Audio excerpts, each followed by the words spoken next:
Assalamualaikum warahmatullahi wabarakatuh. Selamat bertemu kembali anak-anak yang berbahagia dengan channel Education and Sport. Sahabat matematika, matematika itu mengasihkan. Oke, anak-anak yang berbahagia, sebelum Bapak lanjutkan, Bapak ingatkan kepada yang belum like dan subscribe, silahkan klik like dan subscribe-nya, kemudian tekan loncengnya agar kalian tidak ketinggalan informasi mengenai materi pembelajaran untuk kelas 4 ini. Oke anak-anak, kita lihat untuk pembelajaran ketiga ini, kita masih tetap tentang tema 6, yaitu cita-citaku, subtema 1, aku dan cita-citaku. Kita masih tetap ya, cuma pembelajarannya aja yang lain. Kita lihat, di sini ada sebuah bacaan. Kalian harus membacanya dengan teliti, bacaan ini, ya, agar kalian bisa mengerti, bisa paham mengenai bacaan tersebut. Karena nanti di bacaan ini, dari bacaan ini kalian ada pertanyaan yang harus kalian jawab sesuai dengan bacaan ini. Jadi, kalian ulang-ulang nanti videonya, baca berulang-ulang, kemudian jawab pertanyaannya di buku latihan kalian, kemudian kalian kirimkan ke guru kalian, ya. Ini kalian baca terus. Ini juga bacaan. Nah, sudah bacaan di sini ada jawablah pertanyaan berikut ini berdasarkan artikel yang tadi, yang bacaan tadi ya. Oke, kalian tulis di situ di buku ya. Berarti ini masuk tugas pertama ya. Ini tugas 1 yang harus kalian kerjakan di buku latihan. Tugas 1 ya.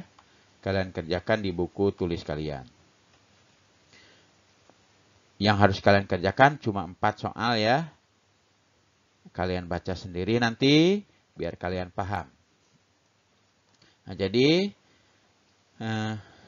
pekerjaan kita sebagai warga negara Indonesia beragam, banyak sekali, tergantung keterampilan kita. Nah, misalnya di sini kita membahas tentang pekerjaan-pekerjaan. Contohnya beternak. Beternak merupakan kegiatan mengembangbiakan hewan ternak untuk memenuhi kebutuhan manusia. Hewan ternak itu apa aja contohnya? Banyak ya contohnya. Hewan ternak seperti ayam, itik, sapi, kambing, kerbau, dan banyak lagi ya. Itu hewan-hewan ternak yang dipelihara oleh manusia untuk dimanfaatkan. Apa aja yang dimanfaatkannya? Kalau ayam, ada 2 berarti yang dimanfaatkan oleh ayam. Dari ayam ya. Contohnya apa? Telurnya kita makan, dagingnya kita makan. Berarti ayam dimanfaatkan daging dan telur. Kalau sapi, daging dan susunya dan lain-lain ya. Nah, jadi itu anak-anak ya. Hewan ternak adalah hewan yang dipelihara oleh manusia untuk memenuhi kebutuhan manusia, yaitu yang dimaksud dengan hewan ternak. Kalian harus ingat ya, hewan ternak sekali lagi adalah hewan yang dipelihara manusia untuk memenuhi kebutuhan manusia. Misalnya contoh hewan ternak yang dimanfaatkan telurnya dan dagingnya bisa ayam ya. Ayam, telur, dan dagingnya kita makan. Kemudian ada daging dan susunya, sapi ya. Ada daging cuman kerbau dan segala macam ya. Itu hewan ternak. Nah, Indonesia ini memiliki wilayah yang sangat luas ya. Luas sekali Indonesia ini. Dengan kondisi alam yang berbeda-beda. Nah, perbedaan lingkungan alam ini menyebabkan perbedaan potensi sumber daya alam dan kegiatan penduduk. Nah, sumber daya alam ini kalian harus tahu apa itu sumber daya alam, ya. Sumber daya alam ini ada berapa jenis, ya. Jadi sebenarnya sumber daya alam ini ada berbagai jenis. Ada sumber daya alam yang dapat diperbaharui, ada juga sumber daya alam yang tidak dapat diperbaharui, ya. Jadi apa itu sumber daya alam? Sumber daya alam adalah segala sesuatu yang berasal dari alam dan memiliki nilai guna untuk memenuhi kebutuhan hidup manusia. Itu sumber daya, pengertian dari sumber daya alam. Nah, sekali lagi ya, biar kalian ingat apa itu sumber daya alam. Sumber daya alam adalah segala sesuatu yang berasal dari alam dan memiliki nilai guna untuk memenuhi kebutuhan hidup manusia. Sumber daya alam ini sudah disebutkan sama Bapak tadi terbagi menjadi dua, yaitu sumber daya alam yang dapat diperbaharui dan sumber daya alam yang tidak dapat diperbaharui.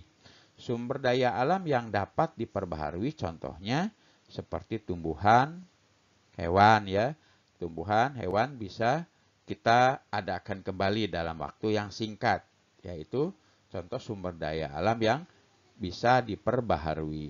Sedangkan kalau sumber daya alam yang tidak dapat diperbaharui, ya, contohnya apa? Ya, tidak dapat diperbaharui adalah jumlahnya terbatas, ya. Kalau kita pakai terus-menerus, lama-lama akan habis. Itu sumber daya alam yang tidak dapat diperbaharui. Jadi jumlahnya sangat terbatas dan semakin menipis setiap waktunya. Contohnya gas alam, batu bara, minyak bumi, bahan tambang, dan lain-lain. Itu contoh dari sumber daya alam yang tidak dapat diperbaharui, ya. Jadi pengertian sumber daya alam yang dapat diperbaharui apa tadi itu? Biar kalian ingat, ya. Sumber daya alam yang dapat diperbaharui adalah sumber daya alam yang jumlahnya banyak hingga tidak terbatas. Itu pengertian dari sumber daya alam yang dapat diperbaharui, ya. Apa tadi pengertiannya? Ayo, siapa yang ingat nih? Oke lah, Bapak sebutkan lagi ya. Sumber daya alam yang dapat diperbaharui adalah sumber daya alam yang jumlahnya sangat banyak hingga tidak terbatas.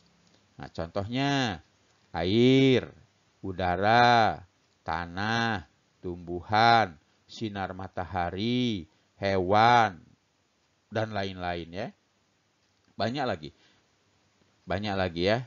Itu contoh dari sumber daya alam yang dapat diperbaharui.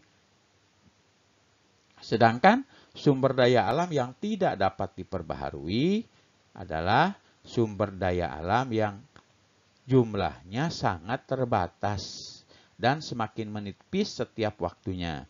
Itu pengertian dari sumber daya alam yang tidak dapat diperbaharui.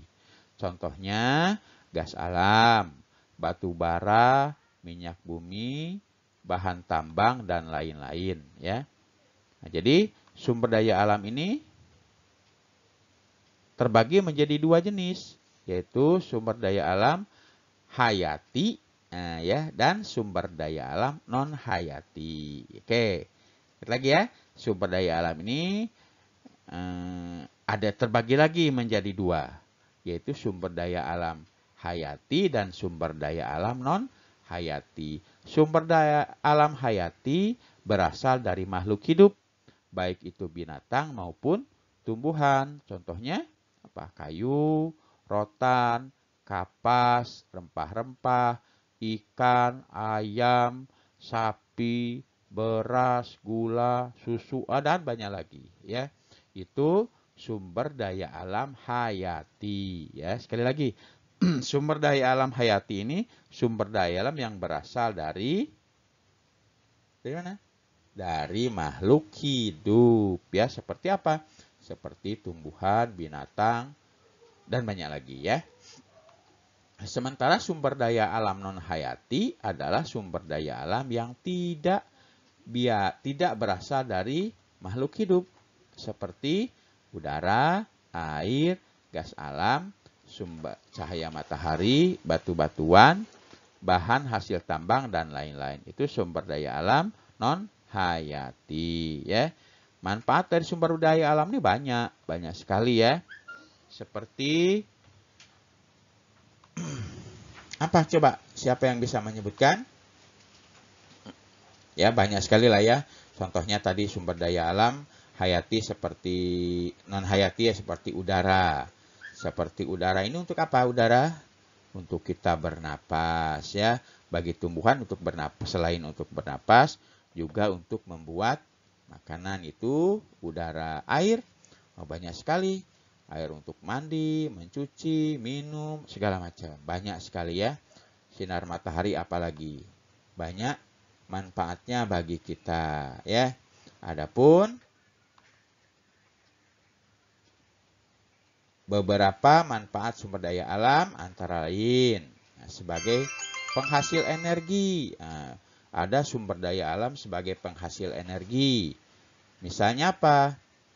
Kamu harus tahu dulu apa yang dimaksud energi. Meskipun ini belum ininya ya, yang penting kamu mengetahui energi yang dimaksud adalah hal yang dapat digunakan sebagai contohnya pembangkit listrik, bahan bakar minyak, bahan bakar mobil, motor ya, pesawat, kapal dan lain-lain. Contoh sumber daya alam yang digunakan untuk menghasilkan energi adalah batu bara ya. Batu bara, minyak bumi dan gas alam ya. Itu sebagai penghasil energi. Ada lagi contoh sumber daya alam sebagai bahan makanan. Berarti yang kita makan. Seperti apa contohnya? Hewan, tumbuhan, dan air ya. Kalian pasti tahu lah yang kita makan yaitu sumber daya alam untuk bahan makanan. Oke anak-anak. Itu penjelasan sekilas dari Bapak tentang sumber daya alam. Nah, kalian harus tahu ya. Jangan sampai tidak tahu. Nanti kalau lupa kalian putar kembali videonya. Kalau perlu kalian catat apa yang Bapak sebutkan tadi. Apa itu sumber daya alam? Sumber daya alam dibagi menjadi dua. Sumber daya alam yang bisa diperbaharui dan tidak bisa diperbaharui. Sumber daya alam yang bisa diperbaharui itu ada beberapa macam lagi ya. Ada hayati dan non hayati. Kayak seperti itu anak-anak ya. Kalian catat kalau takut kalian lupa. Oke. Kita teruskan. Nih di sini ada sebuah puisi mengenai keragaman sumber daya alam ya. Kita lihat ada sebuah puisi, ini puisi ya.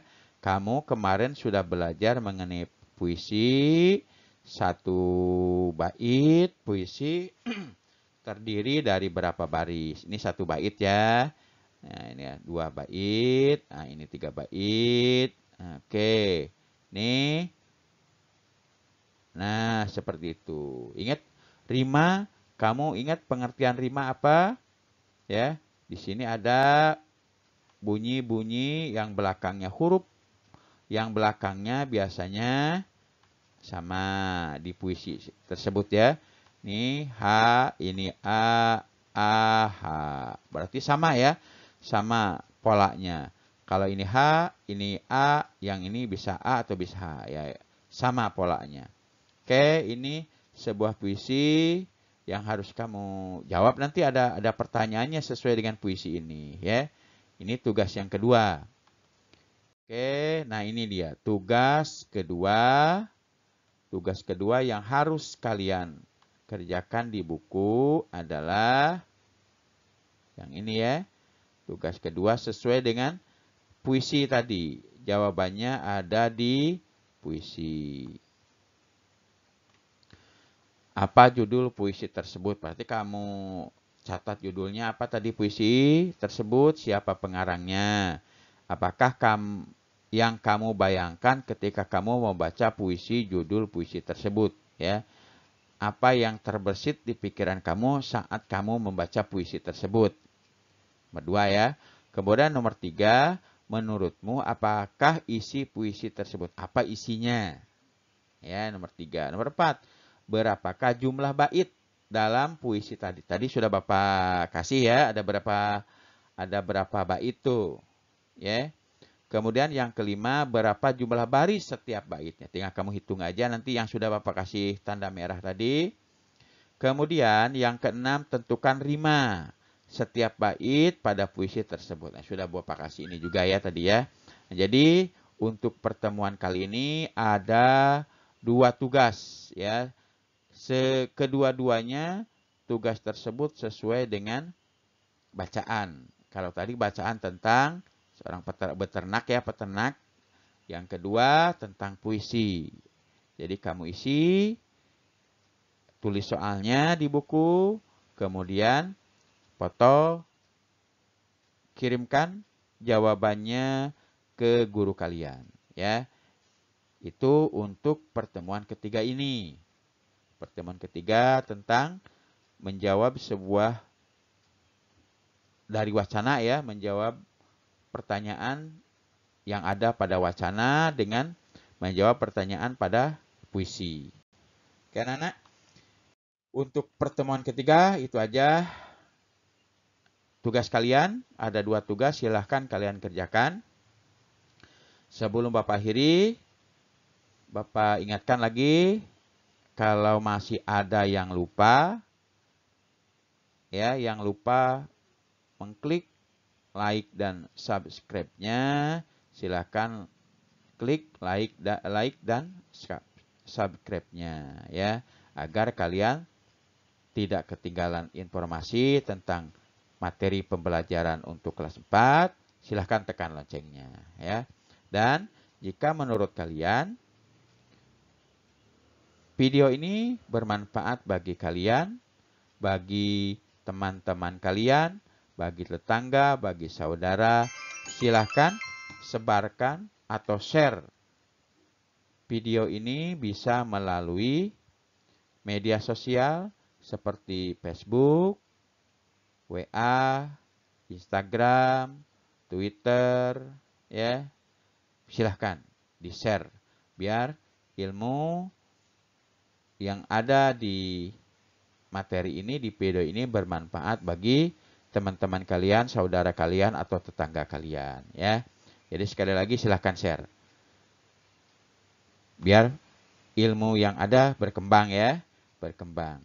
Oke anak-anak, itu aja yang bisa Bapak sampaikan. Bapak ucapkan terima kasih yang sebesar-besarnya atas perhatian kalian. Ingat, kamu ulang-ulang kembali ya, ulang kembali, tonton sampai habis, ulang kembali. Kalau perlu, kamu catat apa yang tadi Bapak bicarakan, kalian catat mengenai pengertian sumber daya alam, baik sumber daya alam hayati, sumber daya alam non-hayati, baik sumber daya alam yang bisa diperbaharui atau tidak bisa diperbaharui. Kalian catat, biar kalian tidak lupa. Ya, kalau tidak dicatat pun tidak ada masalah. Yang penting kalian terus putar video ini, biar kalian ingat terus ya. Dicek lagi, diputar kembali. Kalau lupa, putar kembali. Insya Allah dengan seringnya kalian memutar video tersebut, maka pemahaman kalian akan tetap ya, akan lebih paham lagi.